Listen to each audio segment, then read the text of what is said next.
Pagi ni dalam kesempatan ni kita akan cuba cover beberapa usul lagi daripada usul 20 usul 20. Anda tak akan recap lah dia punya usul 20 konsep usul benda sebab recording dia dah ada, recording dia ada. So siapa yang perlukan boleh refresh.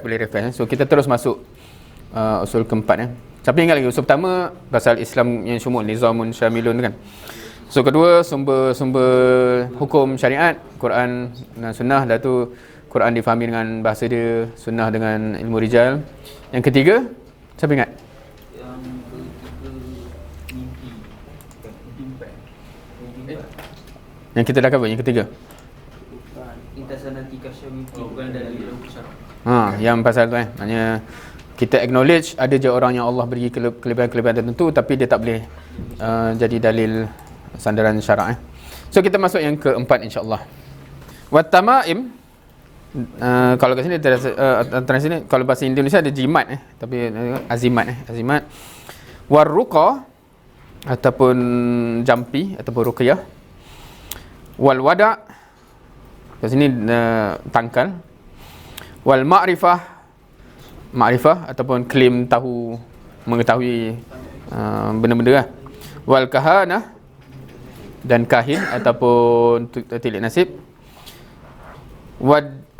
wadi'a'u ma'rifatil ghaib, dia claim tahu benda yang ghaib, wa kullu ma kana min hadzal bab munkar, semua benda-benda ni munkar, tujibu muharabatuhu, wajib diperangi ataupun dibanteras.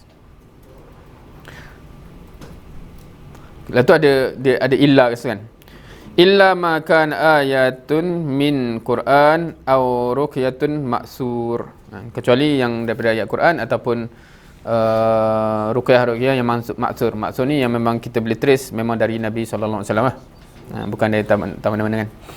Alright, itu dia punya usul yang keempat ataupun prinsip yang keempat .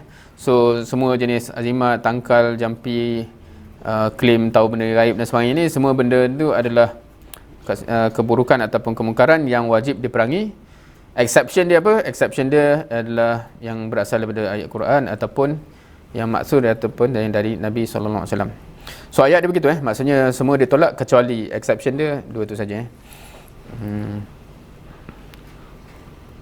Okey. So apa isu yang nak ditackle dekat sini adalah isu pemurnian akidah dan especially lagi ketika itu bila realiti masyarakat yang memang dah dilanda dengan isu-isu khurafat yang bukan calang-calang dan isu syirik yang bukan calang-calang dan timbullah orang-orang yang profit making from this domain maksudnya yang membuat tak tahulah nak kata buat apa kan, tangkal ke air jampi ke benda. Alright, so kat sini dia bawa dalam syarah. Okey, usul 20 dia ni je, simple je. Kalau faham lah kan. So tapi kan ni just syarah untuk syarah lebih sikit. Apa yang disebut, sebab setengah-setengah word ni orang yang di dalam reality itu, masyarakat itu faham kan. Kadang kita ni apa benda ni. So at-tamaim plural kepada tamimah, iaitu azimat yang dikalungkan oleh orang Arab pada leher anak dia dengan anggapan bahawa ia menolak penyakit, melindungi daripada ain. So memang itu tradisi dia ada benda yang dia buat begitu. So Al-Banna dia memang refer kepada itulah sebab benda tu memang dah berluasa dalam masyarakat dia. Tak tahu dalam masyarakat kita ada ke yang anak lahir lah tu masih letak something. Anda tak pernah tengok lah. Ar-ruqa, itu sepatutnya ya yang tak ada titik jamak ruqyah ke dia ada titik. Anyway, ruqa plural kepada ruqyah, itu jampi atau sejenisnya yang digunakan untuk mengubat penyakit. Dia ada ayat panjang lah, mengubat penyakit etc. Dalam lisanul Arab, raqa. Okey. Dan of course kat sini lah yang kita akan ada contoh yang actually ada yang daripada ayat Quran, maknanya kita baca ayat Quran ataupun yang Nabi tu kan. Tapi other than that memang tertolak. Al-wada', benda yang diambil daripada laut yang digunakan untuk menangkal penyakit ain. Anda just Google word ni dalam bahasa Arab, keluar gambar ni. Dia macam kerang ke benda tu. Tak tahu macam mana cara dia guna untuk menangkal tu, tapi itulah dia. So kalau kita tak tahu kewujudannya sebab mungkin dia prevalent dalam masyarakat Arab dan tak wujud kat sini kan. Wallahualam. Ma'rifah mengakui tahu berbagai hal, berbagai mukadimah untuk mencari benda yang hilang, benda yang dicuri, yang disembunyikan. Nak tengok dulu ada cerita Piramli yang ada benda ni, dia tengok apa? Kau pernah tengok cerita Piramli tak? Jumpa belalang So tu contoh benda-benda yang tu lah, macam dia boleh apa ni kan. So itu Al-Kahanah, kalau bahasa Indonesia pendukunan. Dukun adalah orang yang mengkhabarkan hal-hal terkait dengan masa depan ataupun apa yang ada dalam dada kan. So nasib awak macam ni, oh memang dia tu dengki awak atau apa-apalah. So dan disertakan juga ataupun kalau dalam syarah ni adalah beberapa dalil kat situ yang pertama ni, man ta'allaka tamimah, siapa yang menggantungkan azimat, fala atammallaha lah. Okey, ni daripada Nabi sabda Nabi, maknanya dia macam doa kan. Siapa yang gantungkan azimat, semoga tak disempurnakan oleh Allah. Wa man ta'allaka wada'ah fala wada'allahu lah. Siapa yang mengkalungkan wada' tadi, maka semoga tidak dipelihara oleh Allah. Tapi kat situ dia wa fi riwayah, ada riwayat lain, man ta'allaka tamimah faqad asyrak. Siapa yang menggantungkan tamimah, maka dia syirik ya. So kat sini dia cakap al-ula dhaif, as-sani sahih. So yang kalam pertama tu dhaif, kalam pertama dua tu sahih. Rawahul Ahmad. Okey, yang kedua, sami'tu Rasulullah sallallahu alaihi wasallam yaqul ar-ruqa wat-tamaim wat-tiwalah syirk. Sesungguhnya jampi, azimat dan tiwalah adalah syirik. So datang pula tiwalah ni apa? So tiwalah ni apa? Adalah pengasih pengasih. Satu yang dibuat dengan sangkaan bahawa ia dapat menyebabkan seseorang wanita dicintai oleh suaminya atau sebaliknya. Maknanya nak menyebabkan cintalah. So kalau hadis tadi kata syirik lah. Seterusnya man ata arrafan fas'alhu an syai' fasaddaqahu lam tuqbal lahu solat arba'ina yauman. Barang siapa yang mendatang tukang ramal, tanya satu dan membenarkannya, maka solatnya selama 40 hari tidak diterima. Rawahu Muslim. Harapnya tak adalah kita buat pengaparan macam ni kan. Seterusnya okey, mana maksud dia ataupun okey, waman ataka kahina kahin maknanya fasaddaqahu bima yaqul, siapa yang mendatangi dukun dan membenarkan apa yang dia ucapkannya, faqad kafara bima anzala ala Muhammad sallallahu alaihi wasallam, dia telah kufur dengan apa yang diturunkan kepada Muhammad sallallahu alaihi wasallam. Sahih rawahu. Okey, tu dia punya itulah. Ana just copy semua benda kat situ in case siapa yang berminat nak double check. Makana alaihi salam qaraqa wa raqa. Okey. So ada pula kat sini dalam konteks, so macam mana pula yang konteks pengecualian tu? So Al-Khattabi berkata, qala Khattabi, Rasulullah SAW meruqyah dan diruqyah serta memerintahkan dan membolehkan ruqyah. Kerananya bila ruqyah dengan Al-Quran dan dengan nama-nama Allah, maka diperbolehkan atau diperintahkan. Ini petikan daripada Fathul Majid. So as long as dia punya scope tu Quran ataupun nama-nama Allah, dibolehkan Dan para ulama bersepakat dalam menghalalkan ruqyah apabila memenuhi 3 syarat. Satu, dengan firman Allah ataupun nama-nama atau sifat-sifat Allah. Kedua, dalam bahasa Arab atau dalam apa yang kita boleh faham. Dan ketiga, diyakini bahawa ruqyah itu tidak mempengaruhi dirinya tetapi dengan takdir Allah. Maknanya bukan ruqyah tu lah yang berkuasa kan. So kena match tiga ni lah. Kalau bahasa apa benda dah dia punya serapah-serapah tu pun tak faham, so tu dengan mudahnya kita tolak sahajalah. Berkenaan dengan at-tamaim kan, dengan okey, kat sini dia quite interesting sebab ruqyah ni dia quite straightforward. Memang Nabi buat, Nabi meruqyah, Nabi diruqyah. So dia as long as Quran, nama-nama Allah apa semua, no issue. Tapi dia, untuk tangkal ni maksudnya sebab ruqyah ni dia verbal kan, bismillahirrahmanirrahim, apa baca Yasin ke kan. Tapi ni kalau kita tulis dan letak sampai ayat Quran juga, tapi dia jadi tangkal. So kat sini dia kata first of course dia tertolak lah, tetapi kalau daripada Quran, maka sebahagian ulama salaf memberikan keringanan, sebahagian yang lain tidak memberikan keringanan. Faham ke? So kalau tangkal tu tahan benda tu, memang tertolak lah. Tapi saya tulis ayat Quran. So ada perbincangan panjang lah dari umat salafun. Ada yang bagi rukhsah, ada yang still strict kan. Untuk selamat kita tak payah pergilah kepada benda-benda yang tak diyakini kan. Tapi kalau tawar air dengan ayat Quran semua tu memang maksur lah, memang Nabi pun buat dan tak ada isu lah. Kalau orang kata jual ke tu dah cerita lain. Tapi nak kata meruqyah tu sendiri itu tak ada masalah. Dan isu dia banyak benda. Okey, An-Najah ambil bila dah tersebut tadi. So isu dia salah satunya ialah implikasi kepada akidah. So anda ingatlah masuk Ustaz Ilyas bab ni. Dia cakap masa anak macam adalah orang-orang kampung ke orang kawasan masa zaman exam jumpa dia untuk buat air tawar, minta Ustaz tawar air. Now, dia ada dua isu rasa. Satu, tawar air kita cakap tadi tak ada masalah kan kalau dengan ayat Quran.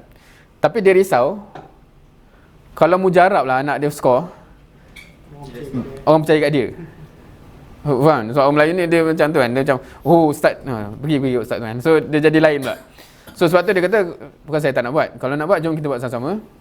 So dia buat supaya orang tu macam merasakan ni daripada bacaan apa semua. Dia bukan aku ni wali mana ke kan. So penjagaan akidah tu penting lah. Penjagaan akidah tu penting lah. Jangan sampai sebab kadang-kadang secara tak sengaja mengganggu akidah dia tu. Yang orang naikkan dia pula kan. Oh nak exam anak pergi Ustaz tu. So apa kaitan dia kan. So dia kata nak bagi clear kat orang tu. So dia kata dia ajak sekali terangkan tiga-tiga tadi ni daripada effort kita, Allah je yang berkuasa, tapi dengan ayat Quran. So dia akan kembalikan benda tu lah.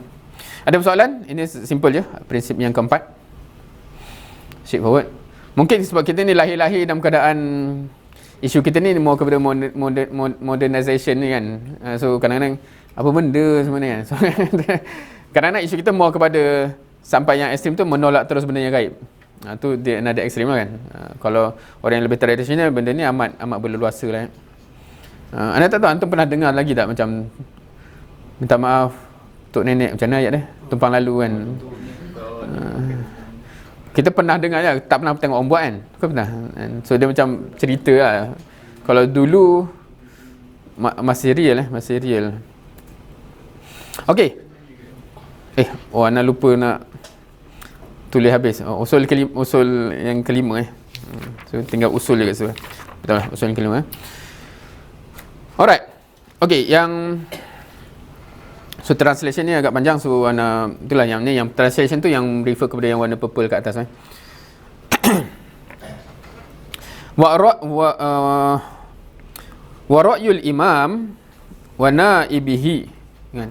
Pendapat imam kat sini imam pemimpin bukan imam solat pemimpin, dan naibnya macam dalam sini dia translate sebagai wakilnya. Fi ma la nas fih, pada benda-benda yang tidak ada nas padanya. Wa fi ma yahtamilu wujuhan iddah, dan dalam perkara yang mungkin mempunyai beberapa interpretasi. Ini translation ni. Wa fil masalih al-mursalah, dan dalam maslahat umum atau masalih mursalah, ma'mulun bihi ma lam yastadim biqaidatin syar'iyyah, maka akan terpakai selagi mana ia tidak bertembung dengan kaedah syarak. Wa qad yataghayyar bihasbi zuruf wal uruf wal adat, dan pendapat tersebut mungkin boleh berubah mengikut keadaan, adat dan adat rasam kat sini, situasi adat dan tradisi. Faham kan? Ni first portion dia lah. Maksudnya pendapat imam ataupun pemimpin atau naib, nanti kita akan perincikan lah apa contoh-contoh.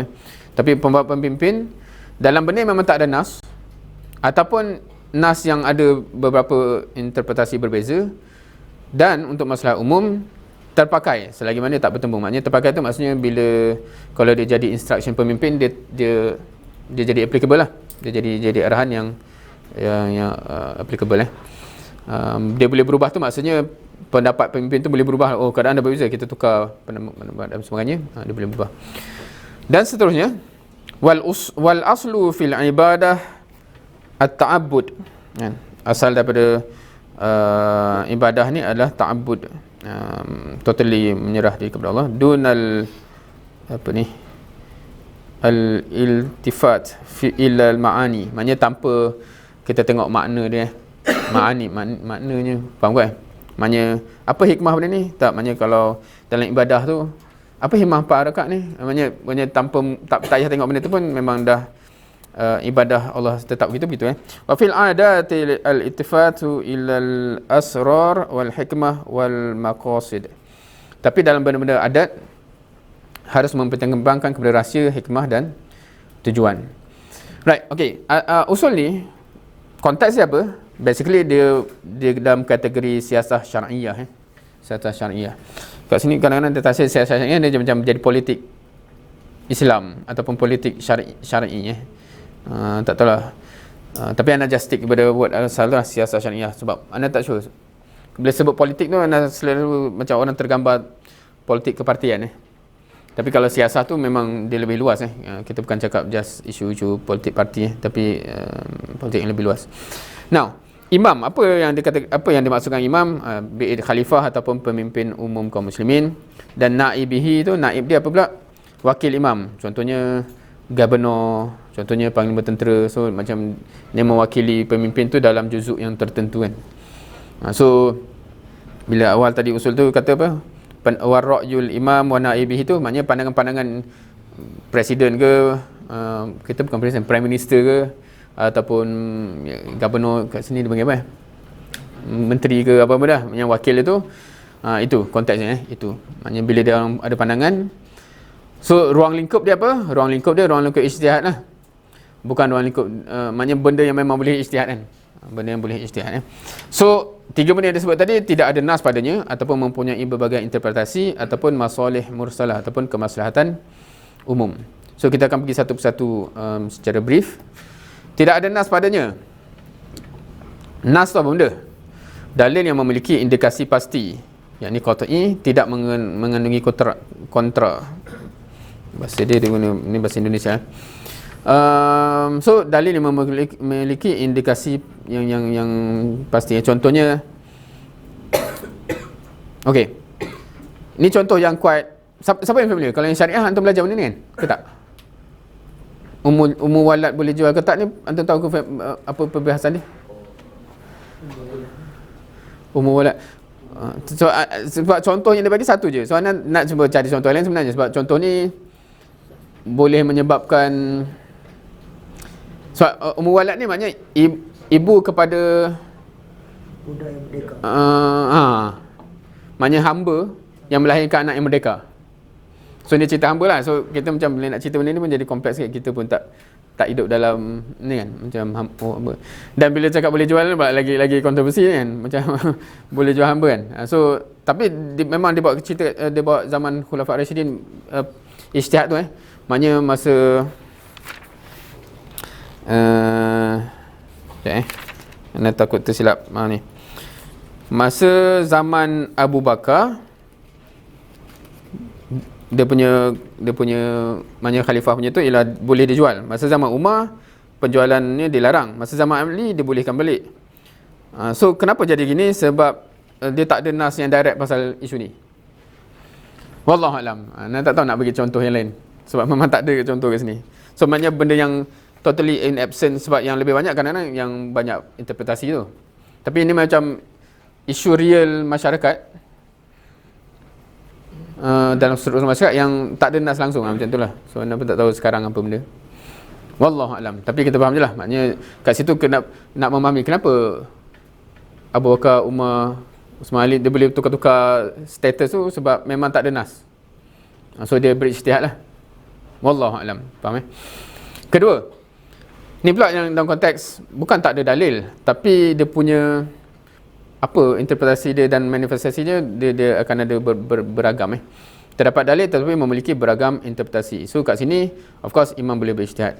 Contoh yang kat sini dibawa tentang tawanan perang dalam konteks kat sini sebab kalau siapa familiar surah Al-Maidah ayat 33, ada yang hafal? Innama jazaa'ul ladzina yuharibuna Allah wa rasulah wa yas'auna fil ard fasadan ayuqattalu. Itu pertama. au yusallabu, yang tu kedua, au tuqatta'a aydihim wa arjuluhum min khilaf, itu yang ketiga kan. Au yunfau minal ard, yang empat. Maksudnya apa? Maksudnya ada soalan ayat tu macam ada 4 option tindakan yang boleh dibuat. Dia so au kan. Maknanya tindakan kepada dia orang ni au. So dia macam so sepatutnya mana? So tu dia macam imam boleh berijtihad lah, sebab dia kata ayat tu memberi indikasi Allah memang bagi 4 option. Tu contoh yang dapat. Satu lagi contoh yang dibagi kat sini adalah hukuman pemberontak dan perompak. Jap, yang tadi tu yang jap, ke ayat yang sama Ana pun jap, perompak minta 4 saksi sorry, Ana pun tak ingat Ana kopi ni macam mana. Hukuman bagi perompak sorry, okey. Yang tadi tu contoh tu adalah perompak dan pemberontak. Kalau yang peperangan ni yang so dia kata bagi pembebasan, penebusan harta, bunuh jadi hamba. Tapi kat sini dia tak nyatakan, ni bukan daripada ayat Quran, tapi mungkin dari sirah kot. Wallahu alam. Tapi nak katanya macam, so what is the hukuman untuk satu benda ni? Bila tengok nafs, ni dia ada macam berbagai option. So hence point kat sini ialah imam boleh ijtihad lah. Yang ketiga, mungkin perbincangan kita kadang-kadang banyak yang kat sini lebih panjang lah. Masalih mursalah. Masalih mursalah. So first, masalih jamak kepada masalah mana jamak? Masalih jamak kan? So dia maslahat ni apa? Benda yang menarik manfaat dan menolak bahaya. So dia sebut kat sini lah, ada 3 kategori. Kalau secara umum ada 3 kategori maslahat. Maksudnya yang menarik manfaat dan menolak bahaya. Satu, masalah mu'tabarah. Kedua, mulghah. Yang ketiga, mursalah. Yang kita cakap ni masalah mursalah yang ketiga tu lah. Tapi ni nak letak konteks. Sebab secara umum bila orang kata ni maslahat ni, first kita tengok dulu maslahat yang mana ni kan. So masalah mursalah ni bukan semua maslahat. Dia ada yang first dan second tu dulu Mu'tabarah ni apa?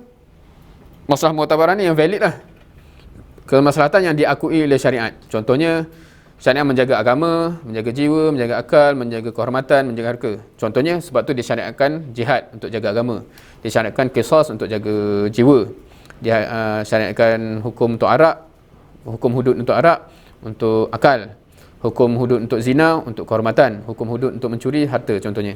So ini adalah kemaslahatan yang syariat akui.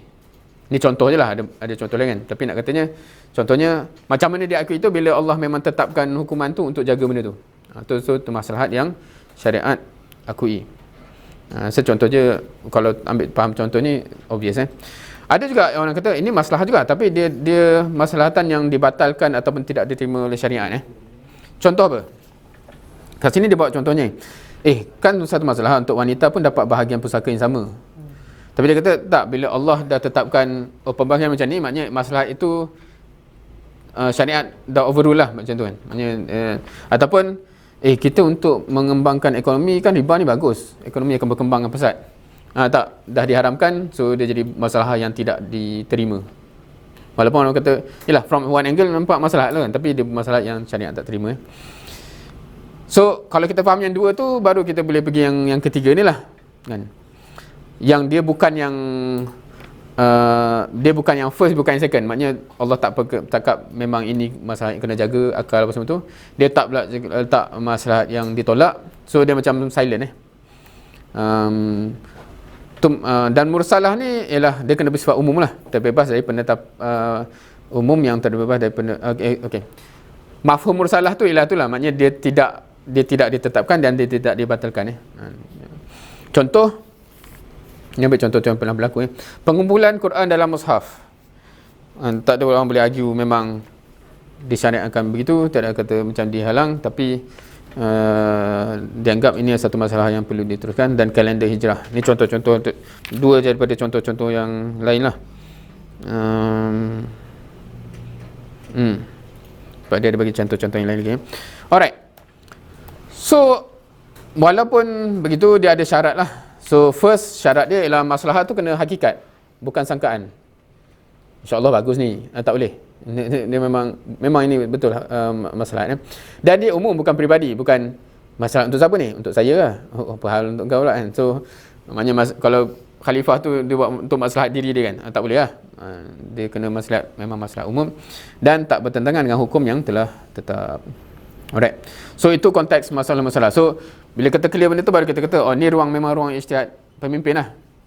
Maknanya kalau dia pergi ijtihad benda yang Allah dah tetapkan, dia kata macam, oh kita hapuskanlah hukuman yang Allah tetapkan, tak boleh lah, tak boleh ijtihad gitu. Oh masih nak ijtihad juga, riba ni boleh kot zaman sekarang. So, dia macam itu bukan hak dia untuk ijtihad.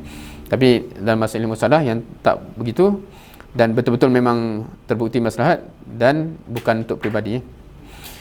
Seterusnya usulnya juga cakap pasal perbezaan antara ibadah dan adat. Prinsip ibadah kepatuhan total, iaitu ta'abbudi. Contoh, boleh tak kita ijtihad? Hari Jumaat ni solat Jumaat ni mengganggu lah hari Jumaat ni. Boleh tolak ke Ahad tak? Dia tak boleh. Awak tak berhak untuk berijtihad macam tu kan. Ataupun sesak sangat lempar jamrah tu kan, maknanya jamrah kat situ kan. Kita adjust tempat lain lah. Tak boleh lah. Sebab itu ibadah. So maknanya kenapa kita buat macam tu? Sebab memang disyaratkan begitu kan. Macam lebih produktif rasanya kalau solat Zuhur ni 2 rakaat je. Apa sahaja pula kan. So ibadah itu adalah ta'abudi. Tetapi benda yang bersifat adat, dia kena tengoklah apa hikmah dia, apa rahsianya dan sebagainya. Itu penilaian-penilaian dalam ijtihad. So inilah ruang lingkup ijtihad imam yang dibincangkan oleh usul ini. So itu ending dah. Ada sebarang persoalan? Kenapa nak prepare lama tapi anda boleh cakap dah habis dah? Nak membuat slide punya lama. Okey, semua faham kan? InsyaAllah. Seterusnya, usul yang ke-6. Tapi macam slide ni je, jangan lupa nak tukar nombor-nombor bahasa Arab ni. Tinggal usul je kat situ. Okey, prinsip yang ke-6. Usul as-sadis. Okey, part awal dia. Wa kullun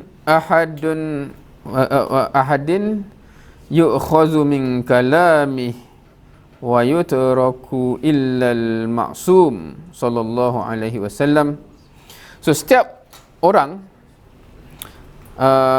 boleh diterima apa benda ni? Seorang dapat ditolak ucapannya kecuali al-ma'sum Rasulullah sallallahu alaihi wasallam. Wa kullam ma jaa an salaf ridwanullahi alaihim. So apa-apa yang datang daripada para salaf, semoga Allah meridai mereka, muwafiqan lil kitab was sunnah qabilnahu. Yang sesuai dengan Al-Quran dan Sunnah kita terima. Dan lepas tu dia akan sambung wa illa apa tu kan. Tapi maknanya first part ialah manusia ni kalau kat sini dia translate perkataan dia boleh diambil ataupun boleh ditolak, except yang maksum Nabi SAW lah. Yang maknanya accept tu maksudnya kata-kata Nabi memang tak boleh ditolak, tapi kata orang lain tak ada masalah untuk dia ditolak. Dan semua yang datang daripada para salaf yang sesuai dengan kitabullah dan sunnah kita memang terima. Nah, tu first dia punya ni. Disambung yang part yang seterusnya. Wa illa fa kitabullah wa sunnatun rasulihi aula bil ittiba walakinna la na'ridu lil ashkhas. Kalau tak tu maksudnya kalau tak selari lah, maksudnya oh ni dapat dia salah tapi tak selari dengan kitabullah contohnya ataupun tak selari dengan sunnah, maka kitabullah dan sunnah Rasulullah SAW lebih layak untuk diikuti. Alright. Walakinna la na'ridu lil ashkhas fima nakhtalif fih bita'nin aw tajrih. Tapi walaupun begitu, maknanya walaupun kita kata kita tak ambil pandangan dia bila bertentangan dengan sunnah Nabi contohnya, kita melebihkan sunnah Nabi, tapi walaupun begitu kita tak boleh mencaci dan merendahkan pribadi mereka walaupun dalam hal-hal yang kita berselisih itu. Wa nakiluhum ila niyatihim wa qad afdau ila ma qaddamu. Kita serahkan je kepada niat mereka dan mereka telah mendapat apa yang mereka kerjakan. InsyaAllah para imam mujtahid ke dan sebagainya, mereka dah dapat pahala pun atas usaha mereka. But just in specific case yang kita dapat pandangan dia orang ni tak salah dengan kitab dan sebagainya, kitab Allah dan sunnah, kita still akan pegang Quran dan sunnah lah. Basically point dia begitu. Clear ke just dia punya lafaz itu? Right. So usul ni adalah untuk make sure kita ni sentiasa istiqamah pada jalan yang benar dalam keadaan tidak hulu ataupun pengabaian. Ni dia kontrakan. Hulu ni melampau pengabaian tu yang the opposite lah, terlalu macam tak menjilat atau meremehkan, dan tidak caci maki ataupun sewenang-wenang. So bagaimana nak sentiasa berada di atas kebenaran, at the same time cara kita deal dengan perbezaan itu tidak macam itulah, tidak sampai melampau, tidak sampai meremehkan, tidak caci maki dan sebagainya. So prinsip yang digariskan, tidak ada yang maksum kecuali Rasulullah SAW. Ini adalah sikap kita terhadap segala hal yang berasal daripada para salaf. Of course bila kita cakap ulama apa semua tu termasuklah dalam kategori perbincangan ni. Maksudnya bila kata hanya Nabi yang maksum, maknanya tak boleh ada orang kata tapi orang ni kata begini kan dan dia tak pernah salah. Maknanya itu bukan hujah yang boleh diterima lah. Maknanya setiap manusia ada kemungkinan silap. Kemestian beradab terhadap para salaf dan ulama rahimahullah. So at the same time, regardless of khilaf dari segi pandangan dan sebagainya, still ada adab yang perlu dijagalah dengan para salaf dan juga para ulama. Right. So selain Rasulullah SAW, betapa pun keutamaan dan kemuliaan mereka, kadang-kadang boleh benar, kadang-kadang boleh silap. Kan tak kisahlah para sahabat pun bersama pun, kemungkinan itu mungkin boleh berlaku. Namun demikian tidak menurunkan darjat mereka. Setiap manusia boleh diterima, boleh ditolak kecuali Rasulullah SAW. Apatah lagi bila kita cakap pasal para salaf yang apatah lagi para sahabat maknanya radhiyallahu anhum wa radu an tu memang kita kata itulah status mereka. So kita kena boleh membezakan antara dua benda tu lah. Just kerana dia tu terpuji, taklah sampai tak boleh nak kata ada kesilapan. Just kerana kita cakap silap, bukanlah kita merendahkan. Maknanya dia kena faham itu. Segala perkataan, perbuatan dan hukum dari para sahabat, para tabi'in dan tabi'in harus diukur dengan Quran dan Sunnah. Tidak boleh didahulukan sesuatu yang lain daripada keduanya. Kan? Yang selari dengan Quran dan Sunnah, kita terima sepenuh hati. Dan dibawalah beberapa kalam daripada ulama-ulama yang disegan yang kita tidak tercalang lagi lah. Imam Abu Hanifah quote daripada dia, apabila saya mengatakan sesuatu dan kitabullah tidak sejalan dengannya, maka tinggalkanlah perkataanku dan ikutilah kitabullah. Quran kan. Kalau dia kata apa yang saya cakap ni bertentang dengan Quran, tinggalkan je apa yang saya cakap, ikut Quran. Dan tu ada yang student dia tanya kan, bagaimana kalau khilaf dengan sabda Rasulullah SAW? Dan jawab dia, tinggalkanlah perkataanku dan ikutlah hadis Rasulullah SAW. So quite clear. Similarly Imam Asy-Syafi'i dia sebut, bila kamu menemukan sesuatu dalam kitabku yang berseberangan, ni bahasa Indonesia, atau yang bertentang dengan sunnah Rasulullah SAW, maka ambillah sunnah Rasulullah SAW dan tinggalkanlah apa yang aku katakan. Ni dua quote yang agak famous sebenarnya kan. Dan of course dua imam yang kita sanjungi, tapi dia amat clear dari segi prinsip ini. Now, kata-kata di atas adalah kalau bertentangan so kadang-kadang orang tanya, macam mana boleh ke, possible ke kalam ulama ni bertentangan dengan Quran dan Sunnah? Macam mana benda tu boleh berlaku? So yang ni kita kena faham dalam konteks ini, yang kita zaman sekarang mungkin susah nak appreciate. Kadang-kadang ulama ni dia memang kena ijtihad on something, dalam keadaan ada hadis yang tak sampai lagi kepada mereka. Kan? Sebab tu benda tu possible, benda tu real. Sekarang ni semua dah dibuku, semua hadis yang dibukukan dia macam kita kadang tak tahu kenapa dia orang ni. Tapi tak fair lah kita judge dia orang dengan apa yang kita ada sekarang. Maknanya banyak imam hadis pun selepas imam fiqh kan. Maknanya Imam Bukhari apa semua tu dia datang kemudian sikit. So maknanya masa dia berijtihad, dia kena berijtihad dan mungkin tak semua hadis dia tahu. So the best conclusion dia mungkin bila orang dah habis koleksi hadis tu mungkin dah tahu oh ada hadis yang lebih sahih. Hence itulah prinsip dia. So kadang-kadang orang tak gagal meletakkan things in perspective lah.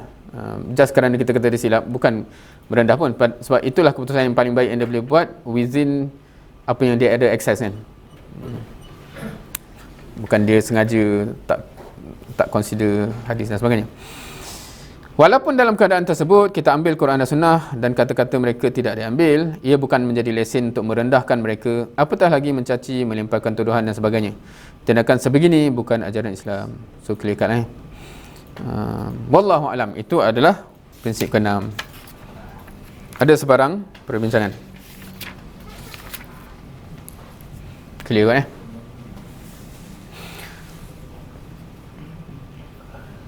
Ada apa-apa perbincangan? Faham je kan?